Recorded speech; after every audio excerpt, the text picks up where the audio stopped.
같이 말씀 보시겠습니다. 오늘 주신 하나님의 말씀은 에베소서 3장 1절부터 13절까지 말씀입니다. 에베소서 3장 1절부터 13절까지 말씀 우리 함께 합독하시겠습니다. 이러므로 그리스도 예수의 일로 너희 이방인을 위하여 갇힌 자 된 나 바울이 말하거니와 너희를 위하여 내게 주신 하나님의 그 은혜의 경륜을 너희가 들었을 터이라. 곧 계시로 내게 비밀을 알게 하신 것은 내가 먼저 간단히 기록함과 같으니 그것을 읽으면 내가 그리스도의 비밀을 깨달은 것을 너희가 알 수 있으리라. 이제 그의 거룩한 사도들과 선지자들에게 성령으로 나타내신 것 같이 다른 세대에서는 사람의 아들들에게 알리지 아니하셨으니 이는 이방인들이 복음으로 말미암아 그리스도 예수 안에서 함께 상속자가 되고 함께 지체가 되고 함께 약속에 참여하는 자가 됨이라. 이 복음을 위하여 그의 능력이 역사하시는 대로 내게 주신 하나님의 은혜의 선물을 따라 내가 일꾼이 되었노라. 모든 성도 중에 지극히 작은 자보다 더 작은 나에게 이 은혜를 주신 것은 측량할 수 없는 그리스도의 풍성함을 이방인에게 전하게 하시고 영원부터 만물을 창조하신 하나님 속에 감춰졌던 비밀의 경륜이 어떠한 것을 드러내게 하려 하심이라. 이는 이제 교회로 말미암아 하늘에 있는 통치자들과 권세들에게 하나님의 각종 지혜를 알게 하려 하심이니 곧 영원부터 우리 주 그리스도 예수 안에서 예정하신 뜻대로 하신 것이라. 우리가 그 안에서 그를 믿음으로 말미암아 담대함과 확신을 가지고 하나님께 나아감을 얻느니라. 그러므로 너희에게 구하노니 너희를 위한 나의 여러 환난에 대하여 낙심하지 말라.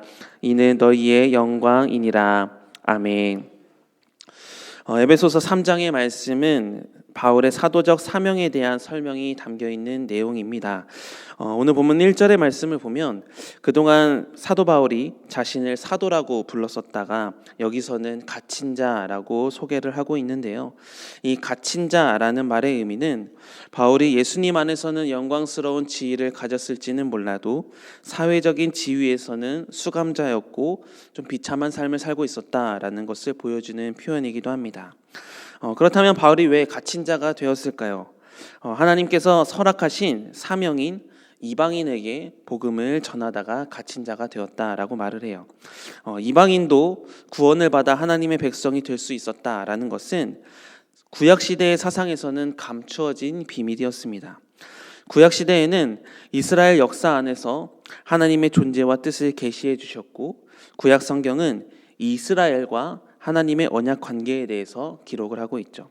그럼에도 불구하고 구약 성경에는 이방인의 구원에 대한 내용이 아예 없지는 않습니다. 그러나 본격적으로 이방인의 구원에 대한 계획을 계시하신 것은 신약 시대이죠. 예수님은 부활 승천하시면서 모든 민족에게 복음을 전파하여 제자를 삼으라고 명령을 직접 주셨습니다. 그 후에 이방인을 향한 구원의 뜻을 베드로에게 계시하셨고 대표적으로 사도 바울을 이방인의 사도로 세우신 거죠.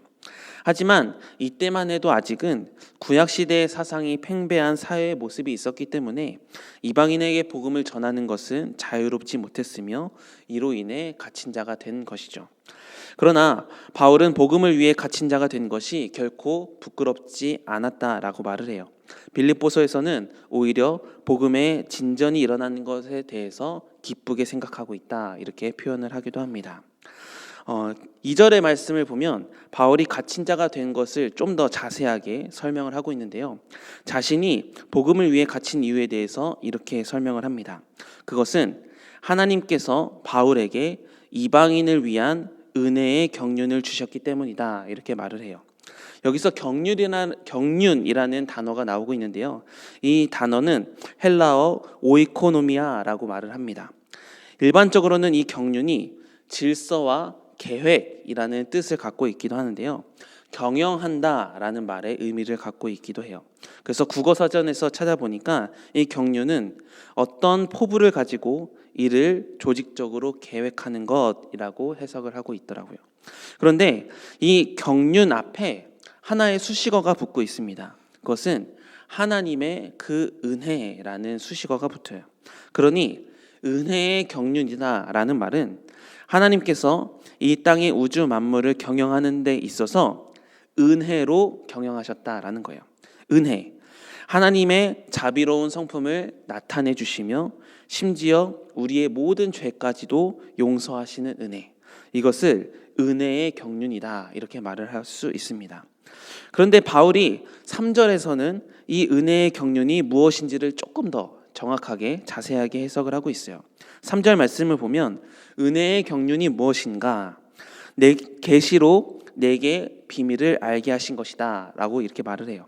여기서 비밀이라는 말이 등장을 하는데 이 비밀이라는 말은 하나님의 복음을 뜻하는 말이에요. 그러니까 복음은 모든 사람들에게 공개된 하나님의 말씀인데요.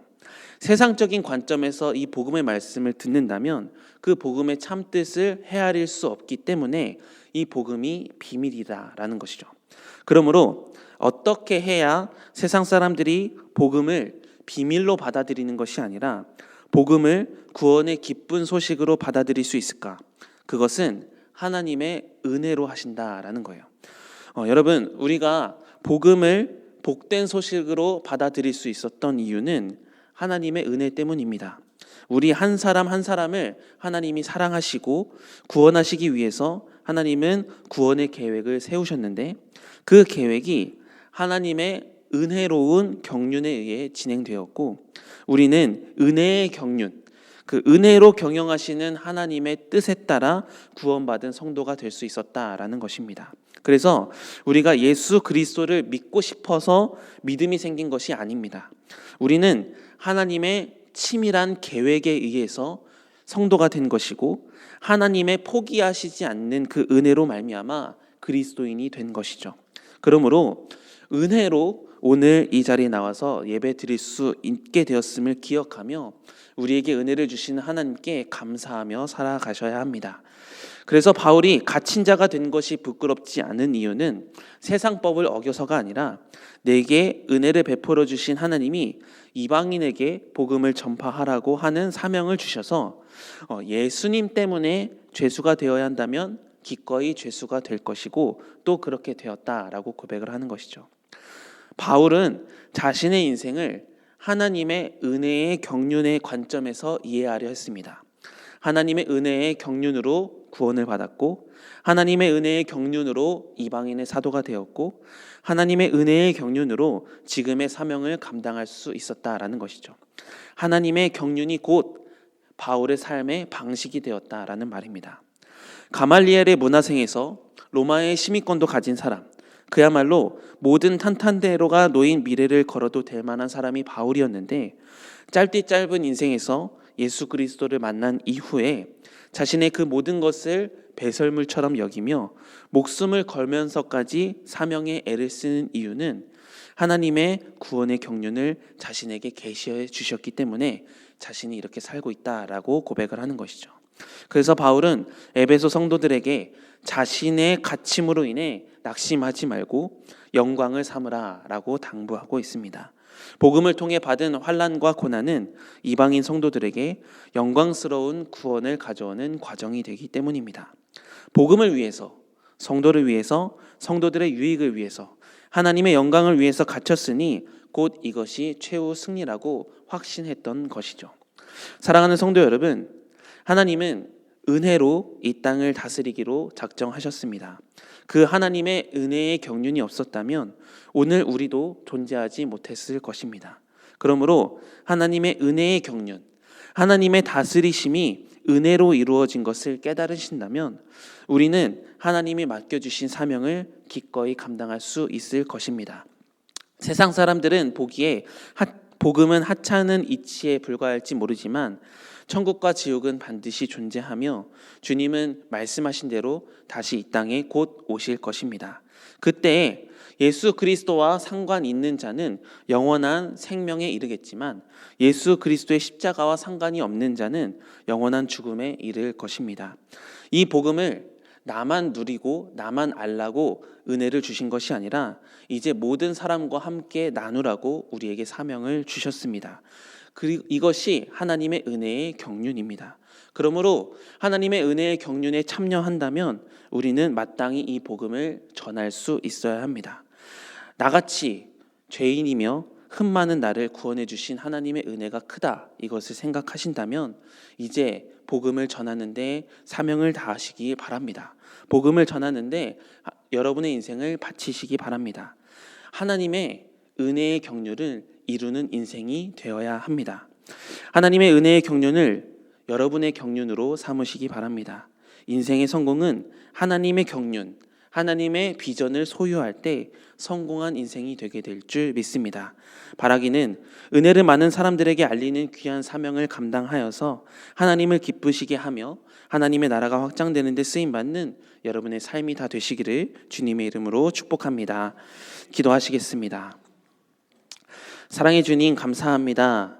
나 같은 죄인 살리신 주님의 은혜에 참으로 감사하고 또 감사드립니다.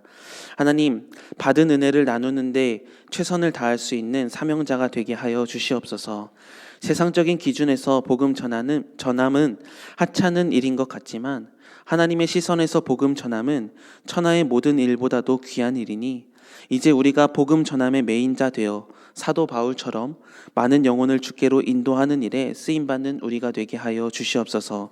은혜로 사는 인생, 이제 많은 사람들에게 그 은혜를 전하는 우리가 되기를 소망합니다.